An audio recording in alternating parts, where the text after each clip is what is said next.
respects to their elders, past, present and emerging, and offer a warm welcome to all of our Aboriginal and Torres Strait Islander friends with us today. And a big warm welcome to a large group of us today, members and our special guests and our presenters. I'll just mention a little bit of housekeeping before we get underway, if that's okay. I'm going to ask everybody, if you don't mind, because we're doing some presentations, if you could just, for this part, turn your cameras and your mics off. And the only people that we should see are the people who are speaking. That would be awesome. We're just trying to preserve bandwidth. So today we have 169 registrations from 13 countries, and more than 30% of those are potential buyers of RegTech, which is great news. And if people can't make it today, they don't need to worry, because we are recording it, and they will receive the recording of the proceedings tomorrow. But this is your event today, and so I'm going to ask you to put your questions on the chat and ask the presenters to answer these directly with you online. And please feel free to share your contact details if you want to continue the conversation. And when you ask your question, if I could ask you to just identify yourself, because sometimes it is a little bit hard to tell depending on the configuration of who's asking the question and who it is directed to. What we're going to do after the proceedings today, we're going to aim to finish, if we can, a little bit early, and then I'm going to invite everybody to come online, turn their cameras on, turn their mics on, and we'll have a bit of networking right at the end. Look, I wanted to say there's a lot going on in the RegTech industry right now, and many of you may have seen some of the research that we dropped into the market a few weeks ago. And it does suggest a seismic shift in attitudes towards RegTech and a greater and deeper understanding of how RegTech solutions can underpin efficiency, productivity, and bring us that layer of trust.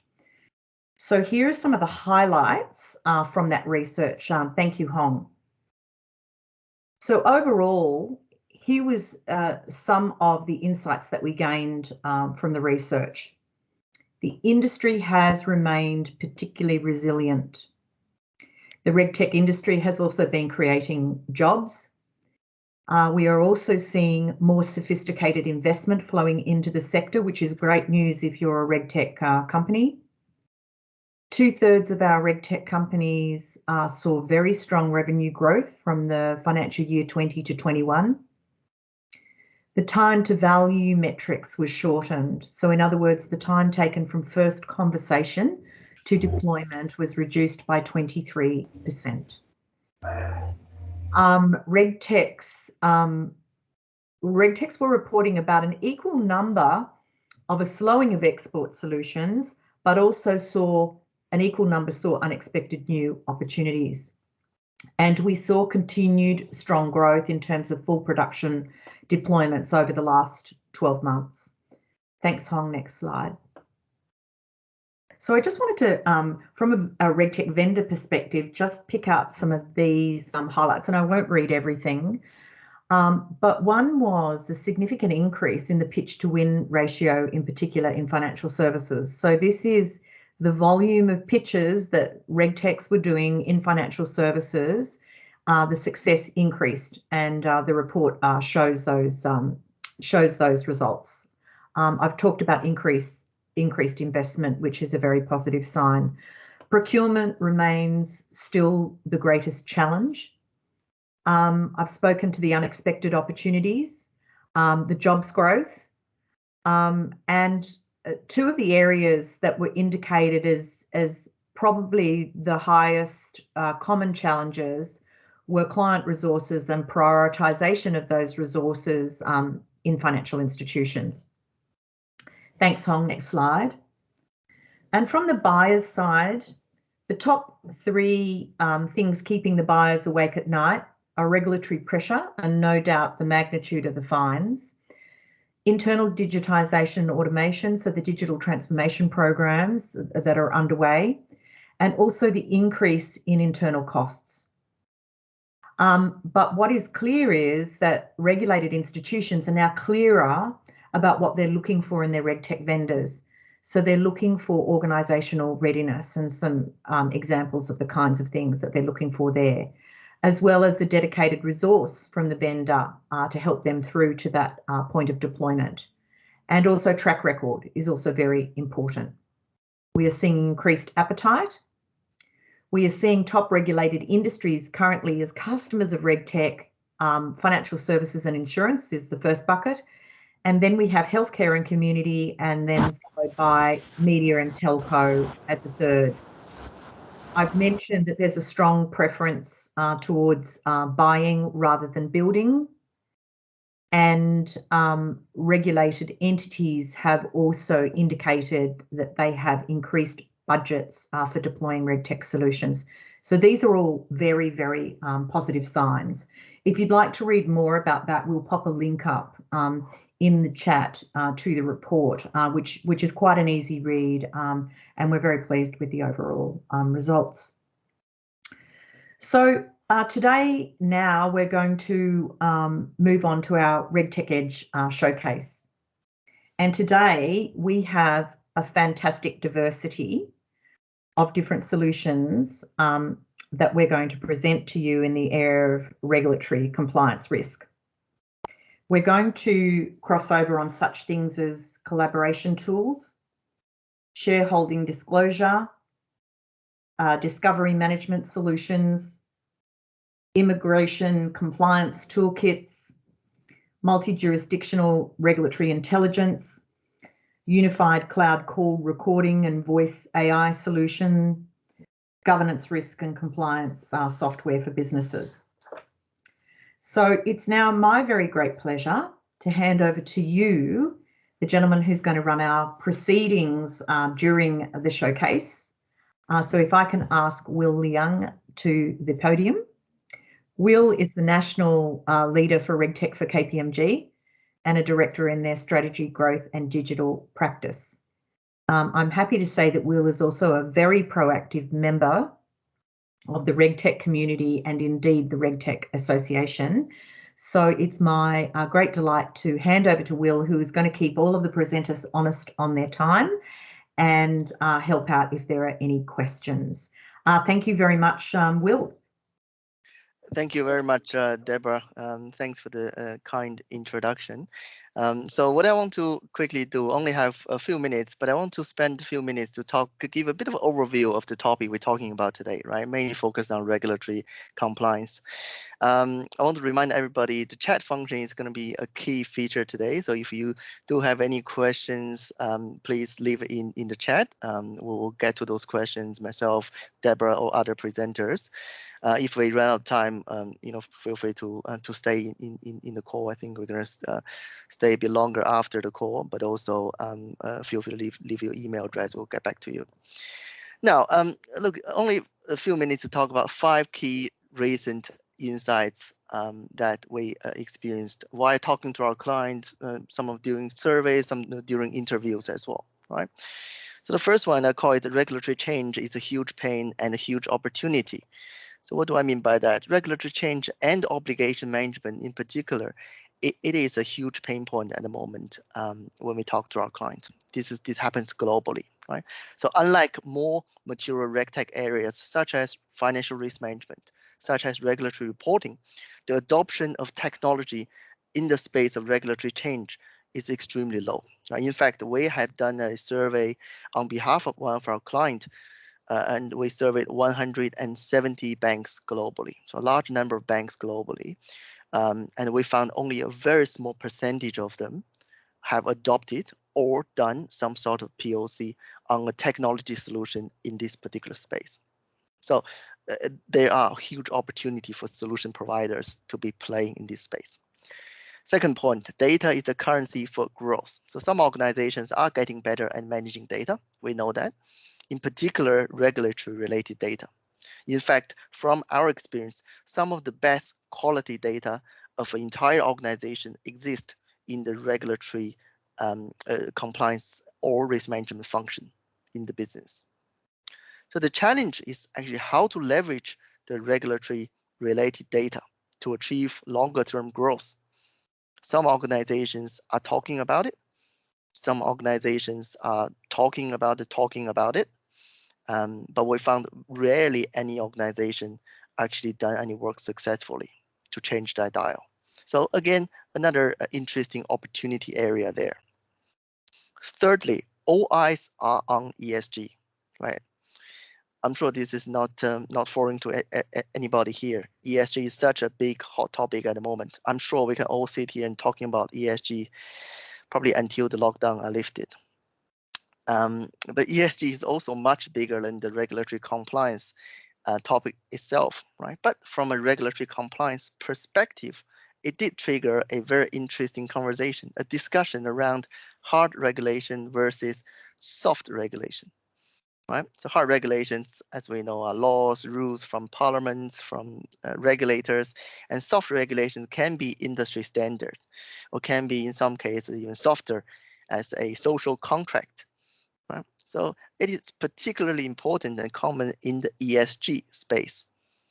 And if not handled well, the impact is just as significant as some of the hard regulations. I guess the questions here we ask ourselves, as an industry, are we spending enough time looking at all these soft regulations, social contracts, and industry standards?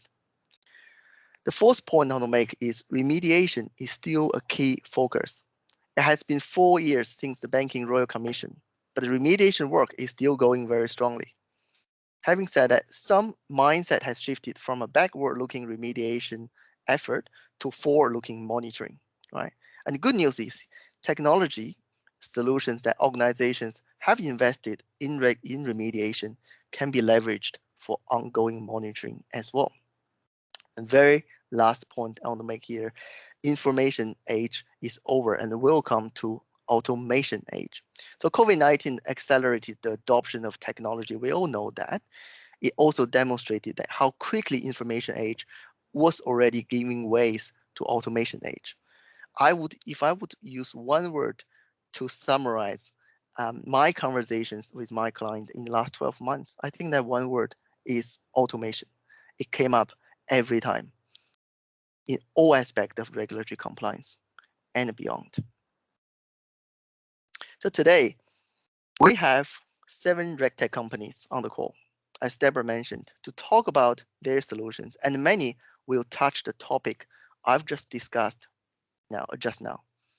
So they'll have 5 minutes each, and obviously I will give them a bit of warning at the end. So that's my topic overview.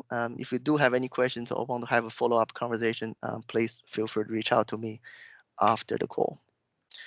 All right, without further ado, let me introduce our first speaker. Hong, please. Can I please ask Mark Gilman to jump on the call? So Mark is the General Counsel and the VP of Compliance for Theta Lake. Mark, all yours. Thanks, Will. Appreciate it, and appreciate the opportunity to speak here at the RegTech Association event today. So we're Theta Lake. We're a security and compliance platform for modern digital communications. Looking forward to telling everyone a little bit more about us today. Next slide, please. So in this new kind of remote work from anywhere world, it's really being powered by the collaboration tools like Microsoft Teams, Zoom, WebEx, some of the audio recording platforms like Redbox and Cloud9. And the use of these platforms has introduced risks in 3 key areas: regulatory compliance, security, and privacy. And so kind of what I mean by those a bit more specifically is from a regulatory compliance perspective, organizations using these tools to provide, ASIC-regulated investment advice, to provide disclaimers and disclosures and things of that nature, as well as kind of examine conversations for evidence of collusion and such. From a security perspective, these platforms can be used to exchange sensitive data over screen shares, webcams, whiteboards, and file shares, as well as share kind of malware URLs or other types of inappropriate content. And finally, from a privacy perspective, the risks there really kind of pertain to the sharing of sensitive PII like emails, birth dates, national ID numbers, as well as the sharing of sensitive cloud-based applications during all those screen shares, whiteboard sessions, webcams, and the like. So those are the problems that Theta Lake's trying to solve. And now I'll tell you a little bit more about how we do that. Next slide, please. Thanks. So we have 40 or so direct API-based integrations with all of the platforms that you saw there on the first slide. So we ingest, again, the audio, the video, the chat, file transfer content from all of those platforms. Once we've ingested that content, we then use machine learning and natural language processing to analyze it for those regulatory, privacy, and security risks. After we've analyzed it, we then surface it to the right compliance teams. We have kind of a smart workflow that can sample content based on its risk score to get it in front of the right eyes for review and analysis. After it's been reviewed, we can then store the content on our platform, or we can send the content back to an organization's archive of choice. So whether using Global Relay, Veritas, Verint, we can package up the information, send it to your legacy archive so that you can, do all of your kind of well-established e-discovery and investigations processes. We know that's important to folks, and that's something that we've seen increased interest in recently. The other kind of key differentiator here really to mention is our use of AI and machine learning. So the way that we look for these risks is really to move beyond the kind of old ways of, keyword searches and lexicon-based searches. We actually look at content and context, understand the definitions of words, understand the conversation as part of a kind of financial services paradigm, and then flag the risks appropriately. So that, in combination with the way that we analyze the real visual risks through OCR transcription, as well as computer vision, really sets us apart. Next slide, please. So a little bit more about deploying Theta Lake. We're cloud-based, so super fast kind of time to value. We've deployed customers over the course of a weekend. We have local data centers in Australia, as well as globally throughout a couple of other jurisdictions. Secure platform, we do an annual SOC 2 Type 2 audit, and we also map our controls to things like the ISO 27001 standard. We've got a bunch of case studies that kind of reinforce our value proposition that you can look at after the slides are distributed. Next slide, please. And so lastly then here, a bit of background on what our customers in the industry are saying. We were recently named just over the last week or two to the Gartner Hype Cycle for Enterprise Information Archiving, which is super awesome. You can see here we have a bunch of 5-star Gartner Peer Insights reviews, which are great. And then, along the right-hand side here, you can see what some folks are saying about us from Wells Fargo, TD Securities, and Advisor Group, just to reinforce, our mission and our statement and have some great kind of enthusiasm from the marketplace here. So thanks again for the opportunity to present today, and feel free to reach out in the chat or, through the slides to me, and I can answer any questions. Thanks. Thank you very much, Mark.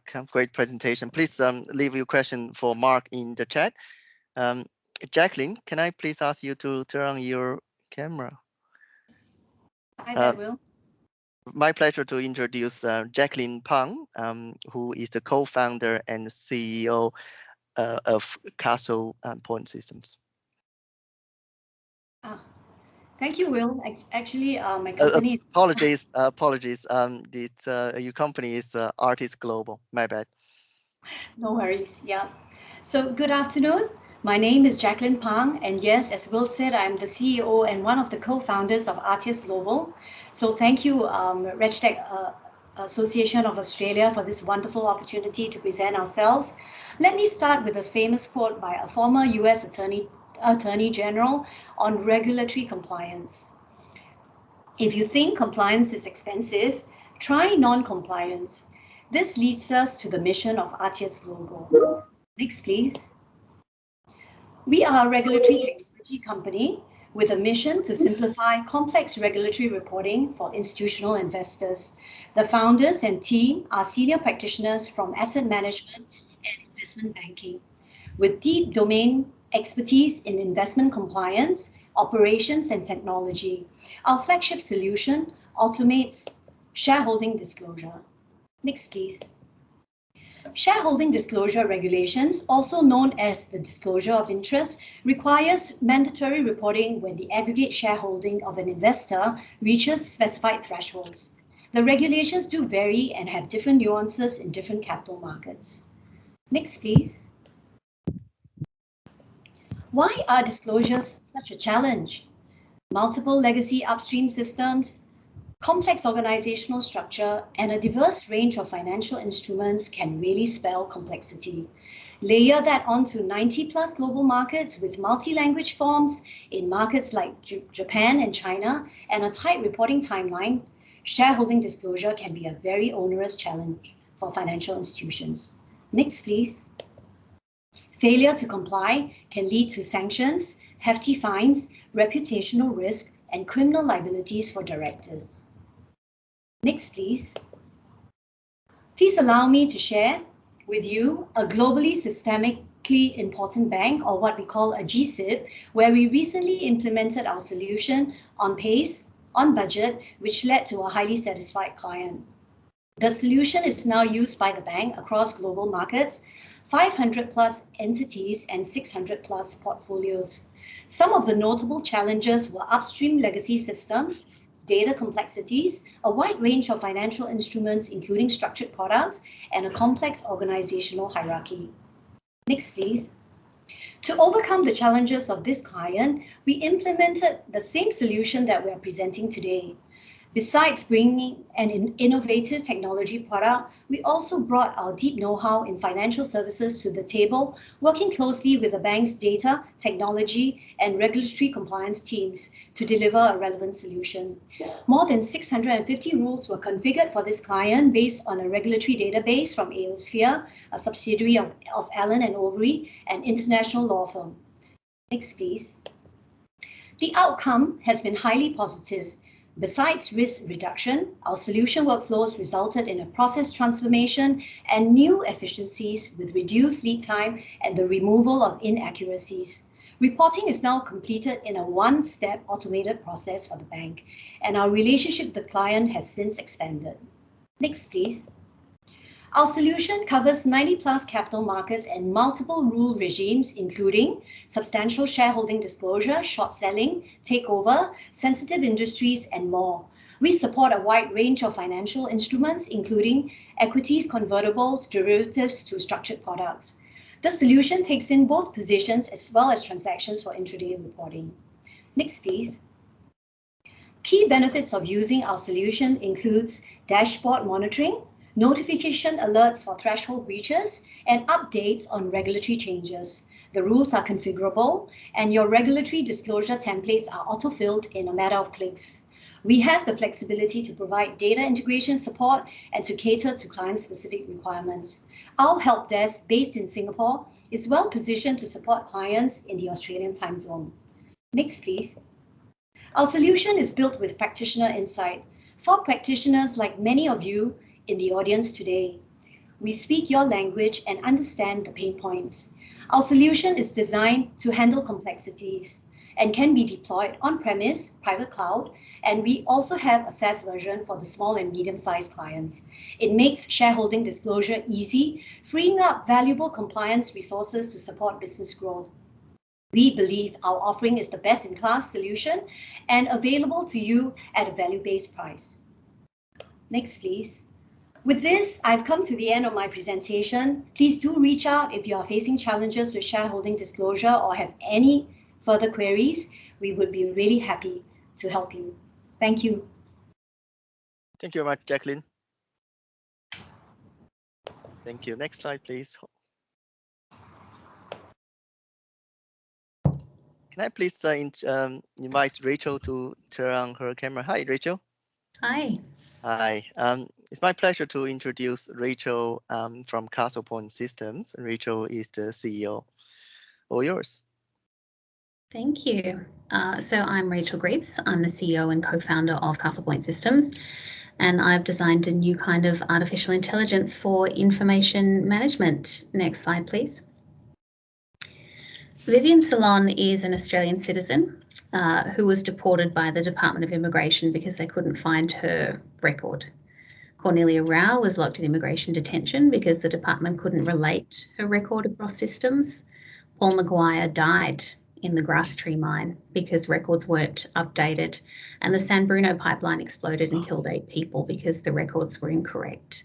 So managing information properly isn't just a tick box exercise. When we fail in these kind of obligations, that can have catastrophic impacts on real people. Next slide, please. So why did we develop this solution? I'm a certified auditor, records manager and security manager, and I've seen the same issue across government and industry for the last 15 years. There's more regulation to comply with year on year across all of these domains, and there's actually more red tape, not less, and more requirements than ever around information security, for example. And if we do break these rules, it's not just fines, we can actually lose our social license. So we knew we needed a way to manage all of that data in all of those systems against all of those rules, but we had to do it without any impacts on the network or on the user base. Next slide, please. So we came up with a new paradigm, and it's a really old idea, just using really modern technology. So we have what we call a data castle right in the middle of our network kingdom. And from that castle, we have command and control of all the people and data and processes in the enterprise. And we never need to bring those people or their data or their processes inside the castle walls. As long as they're inside the walls of the network, they're being managed. Next slide, please. And could you just press that little play button for me? So Castle Point's designed to, again, index all of the content in all of the items in any format in every system in the whole organisation. And that means we can find topics across the enterprise. We can see where information is based on its topic and also when it might have been created. This one's a high risk ontology, for example, so we can find here some security classification terms, and we can see when we've been actively talking about those topics across the whole network. As well as discovery, we can do things around sensitive data and audit. So we'll find credit cards, tax file numbers, Medicare numbers, New Zealand health identifiers, and we also capture just all of the events that happen across the environment. So we can see every kind of action on every item, everything a certain user did in the 2 weeks before they got fired. So we can really audit and understand what's going on. And then finally, now that we know what information is about and we know when it has been modified or created, we can sentence it. We can work out how long it needs to be retained under law. We do that automatically. And importantly, using AI, we do this transparently too. So we can show all of the properties of all of the items, and really importantly, how the natural language processing has determined the classification that should apply. Next slide, please. Castle Point's in wide use in organisations like these, and actually just last weekend we implemented for a new organisation experiencing, unfortunately, a data breach. So we got the call on Friday night. We were in production and running over 7 million potentially exposed records by Saturday afternoon. Since entering the market in 2019, we've been recognised with 9 major national and global awards for records management, security, artificial intelligence and innovation. Next slide, please. Next, there we go. I mean, in reality, every regulated entity needs to be able to know their own data. You have to be able to find it, protect it and preserve it. There's about 1.1 million regulated entities in Australia, globally around 200 million. Next slide, please. So what this means for everyone on the call, what this means for the future of information governance is that we do need to know all the rules that apply to us. And we need to know our data. We need to know what we have, where it is, and who's doing what to it. Finally, we have to know what has risk or value, what rules apply to the data, and whether they're being met. And we have to do that not just in our geography or our jurisdiction, but everywhere that we provide services or domicile data. Next slide, please. If you'd like to know more about information command and control, please reach out to me or one of the team. And the final slide, please, has those contact details. So you can reach me, rachelg@castlepoint.systems, or on the website, or of course on LinkedIn. Thank you. Thank you very much, Rachel. Just to remind everybody, please leave your question in the chat if you have any question you want to ask the presenters. Next up, we have Jackson. You there, Jackson? Yeah, thank you very much, Will. Hey, Jackson. So Jackson Taylor, who is a co-founder and CEO of Compliance. All yours, Jackson. Thank you very much, Will. So a bit of a different solution here today, folks. Immigration for Australian employers. It may seem like a bit of a strange one for a RegTech topic, but in fact, immigration compliance cuts across a whole range of different areas in your business.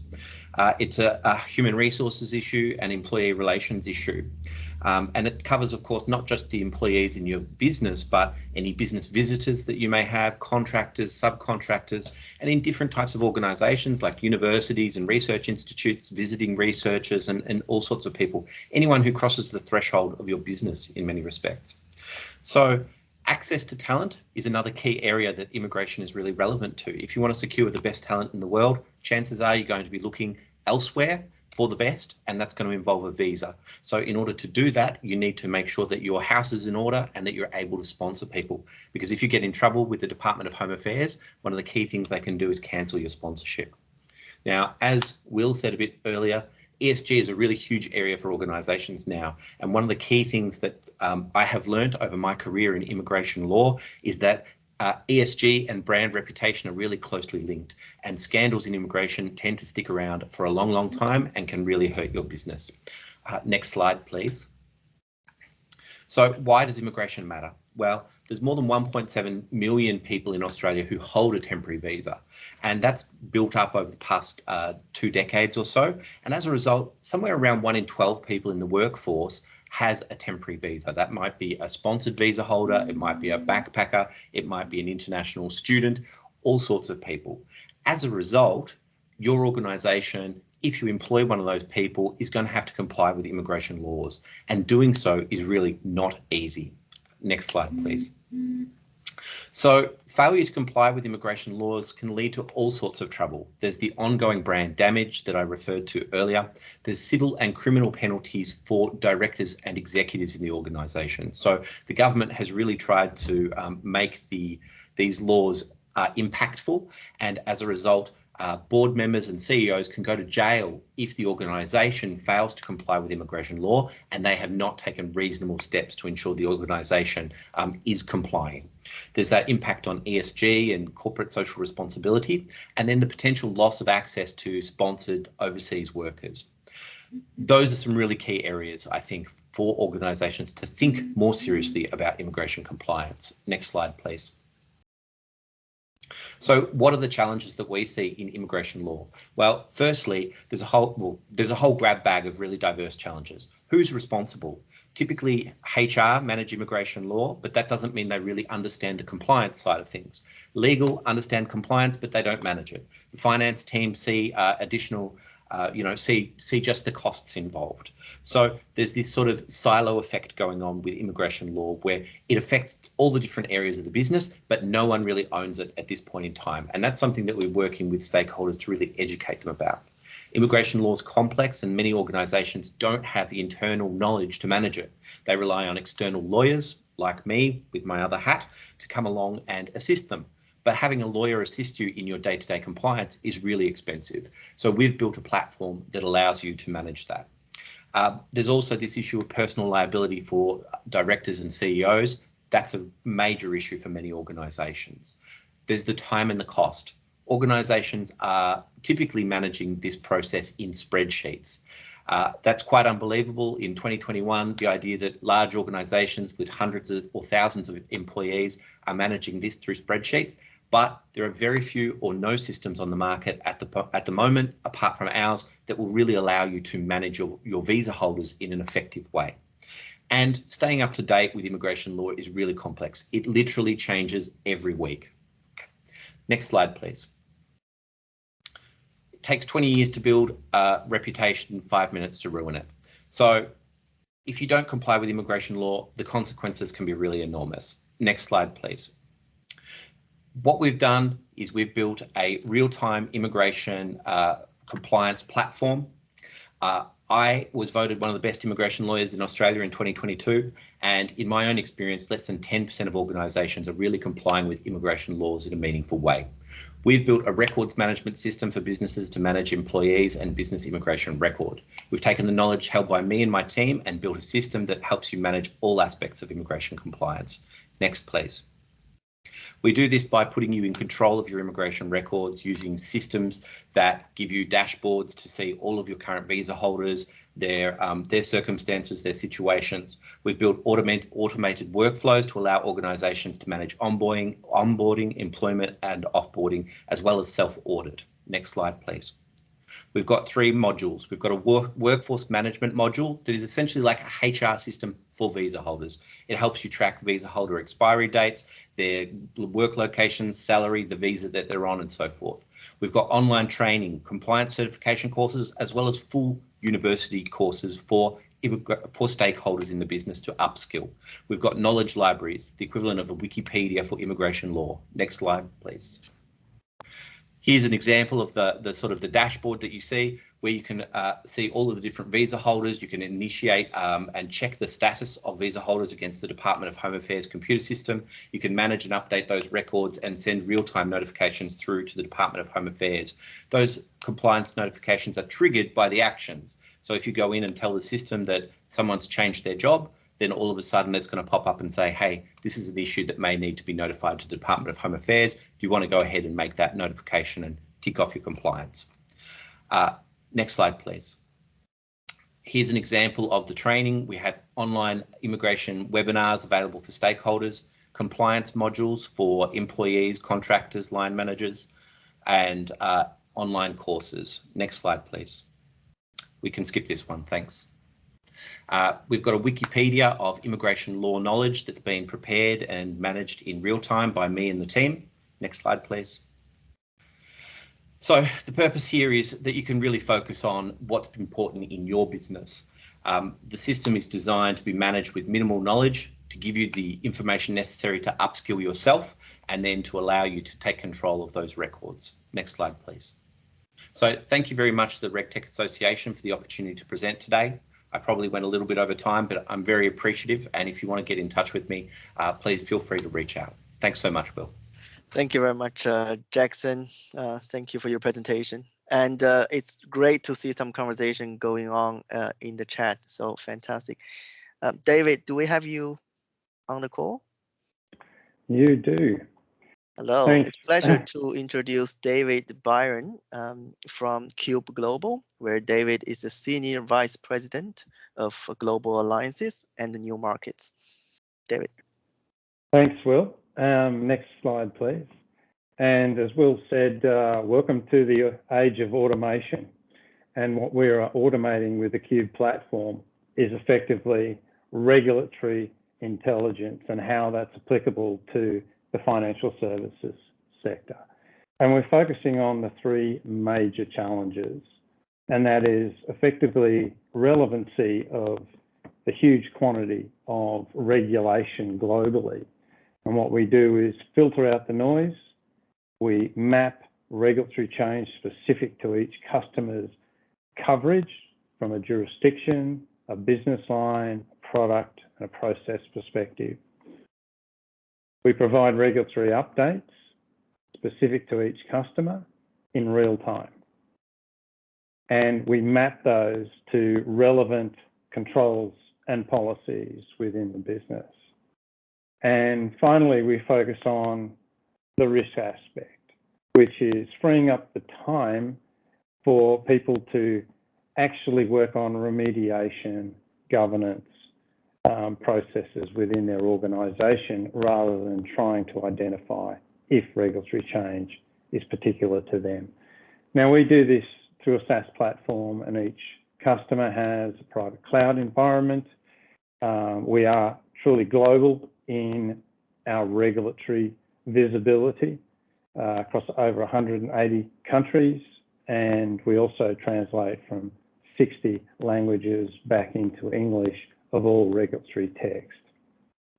Now, we use natural language processing, and the ontology that drives that is specific to the financial services sector. It effectively allows us also to profile customers to ensure that they are only seeing relevant regulatory change at a global level. And we are often integrated into other compliance processes, whether they be GRC platforms, etc., through an open API.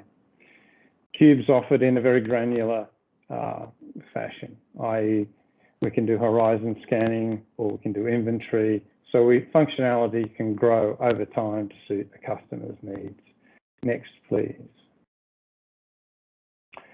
So if we look at the end-to-end regulatory monitoring capabilities within Cube, you'll see some major functional modules there. But effectively, any insights, i.e. any notice, any communication from a regulatory body, even blogs from associations, etc., can be captured via Cube. And they can also be aligned and mapped to any enforceable regulation applicable to that particular customer. So with RegInsight, you see all communications. You can profile this at a user level so they only see what's relevant to their activity or their job role. We can also provide a complete regulatory inventory with what we call our RegBook module. Now, this is what is enforceable regulation that's applicable to you as a business across all of your jurisdictions, all your business activities, etc. And then through the automated mapping, we can map the various sections of those regulations right down to a sentence level to your internal policies and controls, products, and different views that you want of regulation, whether that be cybersecurity, AML, banking, etc. So we can have now multiple views of what regulation at a very granular level impacts you as a business. Next slide, please. Our Ontology builds this profile for each customer. And it also looks across and machine reads every regulatory notice in the regulatory universe that we operate in. Next slide, please. Our integration through workflows into GRC platform, control libraries, etc., makes decision processes far more risk-free and very, very timely. Next slide, please. Our customers span the tier 1s globally, as well as tier 2, tier 3 enterprises across both banking, asset management, wealth management, insurance. So if there are anyone that would like any more information around how we can deliver very granular regulatory intelligence for their organisation, please contact me and we can look at how we can go together to a partnership to drive down your IT costs, but also your risks going forward. Thanks, Will. Thank you very much. Thank you, David. Can I please invite Andy? Andy, are you on the call? Yep, I'm here. Thank you very much, Andy. Andy Lark, who is the Chief Customer Officer of Dubber. Andy, all yours. Great, nice to meet you all. And if you just kick into the next slide straight away. So we were a company born a number of years ago out of the need to simply record a conversation, but since then have significantly transformed our business into being one of the global leaders in delivering AI-enriched conversational data. So while many people started their journey looking to build compliance-specific solutions at one end, we started at the other with how do you capture data. What separates Dubber from the rest of the world is we're embedded in more networks, more applications, and more services than anyone worldwide, which means we flick on with a click. We're in the cloud, we're delivered as a SaaS platform. We work with literally dozens and dozens and dozens of the largest financial institutions in the world to capture all of their conversational data, voice, video, text, and more, and convert that to insights using a combination of very advanced proprietary digital signal processing, AI, and natural language processing.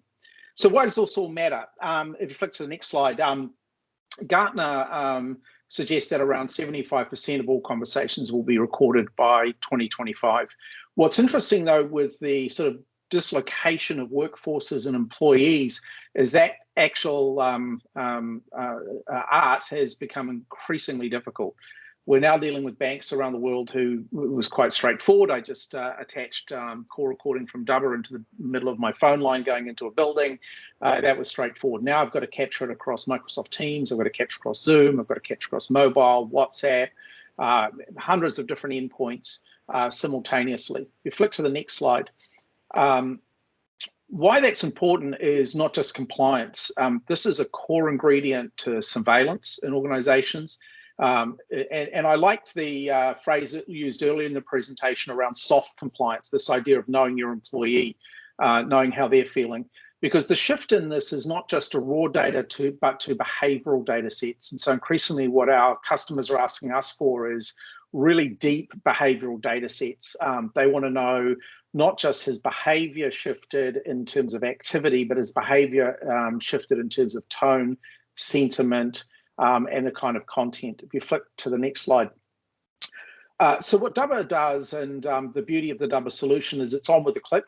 It's on the most popular services you use. We're one of only 2 certified compliance solutions for the majority of the world's unified communications platforms. We're the de facto solution inside, for instance, all of Cisco. If you're here in Australia, we're in the de facto solution for Telstra. We take all of that data and intelligence, we put it in the Dubber and Voice Intelligence Cloud and turn it into insights. And of course, you can use those insights via our API to fuel your popular compliance applications, your big data sets, your dashboards. You can even integrate it simply and easily with Salesforce if you want to see all of your data sitting there, a record of every call, fully available and transcribed with rich sentiment. If you flick to the next slide. So it all starts with a recording. And I really encourage you to take a look at Notive, a company we acquired at the start of this week, a company we've worked with for a number of years. Really fascinating, just basic productivity solution for turning meetings like this into actionable notes, meeting summaries instantly, and that kind of thing. But this notion of automatically recording everything and having permissions and controls over it is vital. Many of the recording solutions that come inbuilt today inside applications for free are not compliant.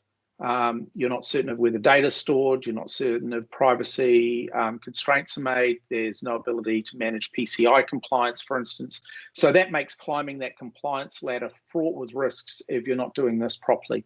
If you flip to the next slide, please. So what really matters, though, is the ability to instantly search those. So talking to a major bank here in Australia, their time to discovery on call records for regulatory investigations was days long, just probing and digging. Now it's seconds. And the ability to have literally beautiful transcriptions that separate speakers, that separate content, that gets you to information faster is a vital ingredient. And if you flick into the next slide, what this then gives you the ability to do is reveal insights at scale, sentiment, tone, alerts, notifications, the ability from within Dubber to automate workflows. So if you suddenly had during the day a trader, for instance, a mortgage broker, following a particular set of patterns that were breach of policy, that would trigger an automated workflow and a set of alerts to both the manager, to HR, to people that needed to get involved and look at that. I would say, though, in talking to banks, the thing I get really interested in is the amount of them that while they are pursuing the compliant data set that a company like Dubber delivers, I'm really encouraged with the numbers of them that are using it for training and coaching. So it's not just there as a stick, it's also there as a carrot to help people perform better in their jobs every day. This notion of what we call revenue intelligence sitting right alongside compliance intelligence. And I think the earlier point that was made is really a key one. The compliance and surveillance data sets are the most accurate in most businesses. So this ability for them to fuel better business performance is absolutely enormous. And if you flick to the next slide, I know I'm just about out of time here. A couple of examples here. What was really interesting with this large Swiss private bank, one of the largest in the world, you can probably figure out who they are, was that prior to Dubber, with their existing compliance platform, they would get signaled on about 25 potential risks a week. that they would have to then report to a regulator. And so we've got these risks emerging. With Dubber, they're averaging 200 to 300 a week, because we're able to mix not just content-based data out of a transcription, but behavioral and NLP data based on our advanced algorithms. These are algorithms that nobody else has. This is just another example of a private wealth manager. When we talk to compliance leaders around the world, they're just stretched to the max. More than half their time. That last solution you heard about is really crucial. They spend more than half their time actually just keeping abreast of regulations. So we handed them back around, they estimate 780 hours a year of work through the Dubber platform. So it's immensely powerful. It's a great add-on if you've already got a compliance solution, but it's a vital part of answering the broader compliance needs of enterprises. So if you flip to the next slide, you'll get a copy of the presentation. You can drop me an email at andy.lark@dubber.net. I can send you a big parcel of case studies, white papers, and more. Go and register for a demo. We'll ship you some fun Dubber stuff. All right, back to you guys. Thank you, Andy. And when airport, that looks good. Yeah. Last presenter, thank you, Andy. Last presenter we have today, certainly not the least. We have Andrew. There we go. Hi, Andrew. Andrew Robinson, who is the co-founder and also Chief Information Security Officer of SixClicks. Thanks, Will. It's a pleasure to be here with you all, and it's great to see all the innovation going on, particularly that's homegrown here in Australia, but also that's available around the world. So hi everyone, as Will mentioned, I'm Andrew, one of the co-founders here at SixClicks. We are a Melbourne headquartered but globally orientated RegTech company. If you take us to the next slide, Will, I'll get started. So we're a SaaS platform focused on governance and risk and compliance, but with a couple of twists. You'll know GRC platforms normally sit in a customer environment and they're using it there. The person left out of the thread in that case are advisors, assessors and consultants, of which there's a great many that need to reinvent their practices for the modern age, particularly with the likes of a pandemic going on. So one of the first twists that we have is that we're a GRC platform that's built first for those advisors, working hand in hand with their clients. The second is that we're more than just technology. We also provide a whole raft of content, and that can be content like others that is streamed from standards, laws and regulatory bodies, but also unique intellectual property in terms of risk libraries and control sets and assessment templates. And I'll talk more about that a little later. Next slide, please, Will.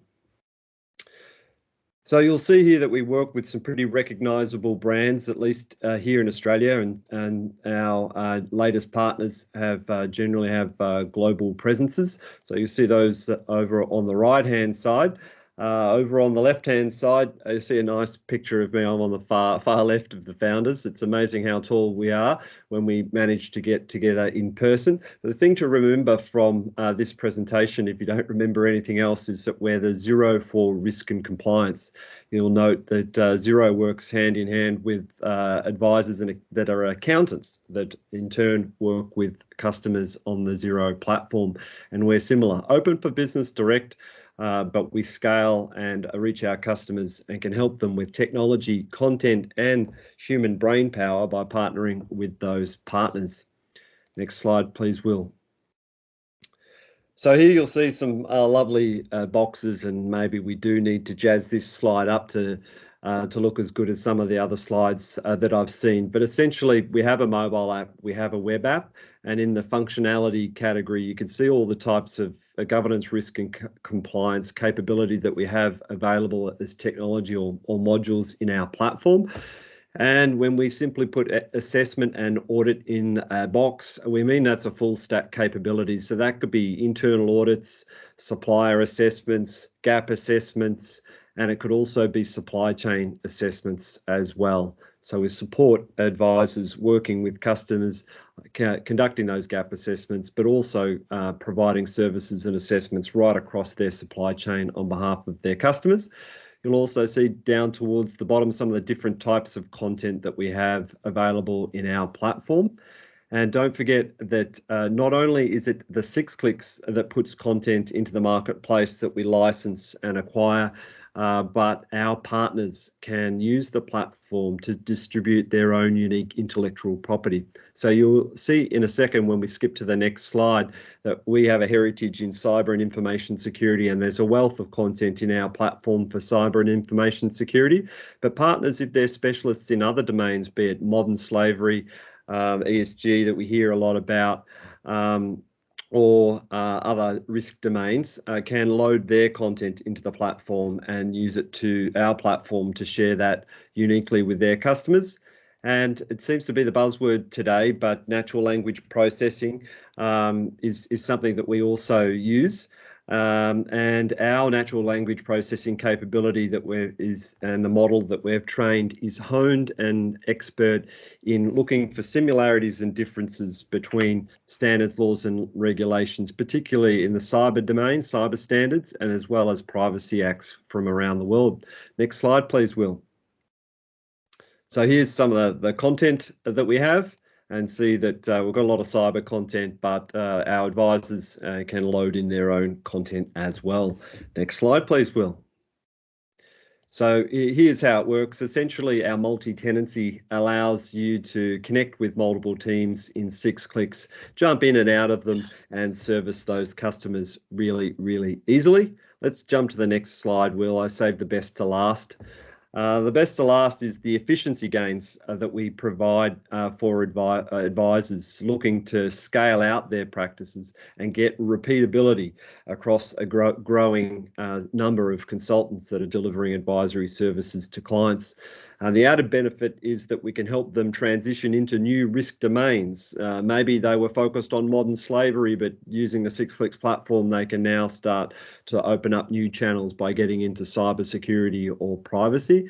Or if it's not risk domains, quite commonly we'll help advisory practices move from sort of one-time assessments to becoming that true trusted advisor that can help customers and work with them over the longer term. So if you want to know more about SixClicks, check out the website, sixclicks.com. Connect with us on LinkedIn or just email me, andrew@sixclicks.com. Thank you for your time. Thank you very much, Andrew. Great presentation. Thank you, all presenters. Now back to you, Deborah, for closing. Thank you very much. And for the presenters that are still online that haven't done so, if you've got a link to your case studies, that's a really great way of being able to show people your track record. So I'd encourage you to put that up on the chat. You know what was really cool about all of that, apart from the fact that we had such enormous diversity, but it went to the very heart of what I talk about quite often when I do presentation, and that's the whole idea about getting real tools to help people, real people, do their jobs and solving real problems. And I like the fact that we saw a bit of a touch of ESG in there. So watch this space. The association's just kicked off a project on ESG that we're very excited about. And also saw government come up a couple of times. And we will be doing an event shortly, which I'll talk about in a second. But I also heard people talking about fast deployment times, which is music to our ears when our mantra is about accelerating the adoption of RegTech. So please join me in thanking all of our presenters today, including the fantastic Will Liang. Thank you, Will. Really appreciate your insights and your stewardship. So there it is. There's a list of all of our members in case you were wondering, and you can pop onto our directory and see them. And then really quickly, I've just got another slide to talk about some of the upcoming events that we've got. We've got some more RegTechEdgeNoBorders events coming up. You can see another Reg Compliance one in October. We've got 2 AML CTF ones coming up, and also Conduct and Culture. We'll have our awards coming up. They're about to be launched soon. We've got board appointments. And then this is the government as a buyer of RegTech event, which we've scheduled for the 7th of December. That's going out to the industry shortly. And we will be announcing dates for Accelerate RegTech 2022 very soon as well. So please stay tuned. So what I'm going to do is I'm going to invite everybody now, turn on your mics, turn on your cameras if you want to hang about for 10 or 15 minutes. Let's have a chat.